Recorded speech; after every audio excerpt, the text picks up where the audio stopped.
అమ్మమ్మ ఏం చేస్తున్నావు? బుడం దోసకాయలు వస్తున్నామా పచ్చడికి. ఎక్కడి నుంచి తెచ్చినావు? మన కంచెలో చేస్తున్నా నిన్న తప్పుకొస్తుందిగా. బాగుంటదా? ఓ సూపర్. నువ్వు ఎప్పుడు తెలియదు కాబట్టి నీకు తెలియదు ఈ పచ్చడి గురించి. నువ్వు చేసినప్పుడు నాకు కూడా పెట్టు సన్నా. తింటావా నువ్వు? తింటా. పప్పుచారులో అంచు పెట్టుకొని తినాలి, మస్తు ఉంటది పచ్చడి. సరే. ఇప్పుడు కన్నాలు నెయ్యి వేసుకుని తినాలి, బాగుంటది. నీకు ఎప్పుడు తినలేదు కాబట్టి నీకు తెలియదు అన్నమాట. చిన్నపిల్లలు కదా మీరు, మీకు తెలియదు ఈ పచ్చడి గురించి. నిన్న మన చేనులో కొన్నే దొరికినాయి, తీసుకొస్తున్నా తెంపిన. అమ్మమ్మ అయిపోయిందా? అయిపోయిందమ్మా. ఇప్పటిదాకా కోసిన కదా ముక్కలు, కోసినాక ఉప్పు పసుపు వేసి ఇట్లా పిసుకాలి. తర్వాత ఏం చేయాలా?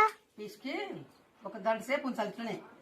ఉన్నాక ఉప్పు బాగా ముక్కకు పడుతుంది కదా, కొంచెం నీరు బయటకు వస్తుంది.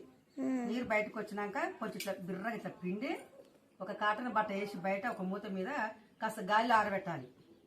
ఆరబెట్టిన తర్వాత తాలిపేయాలి. ఏం లేదు, మార్కెట్ పచ్చడి పెట్టినట్టే సింపుల్. సరేనా ఫ్రెండ్? లైక్ చేసి సబ్స్క్రైబ్ చేయండి. ఈ వీడియో మీకు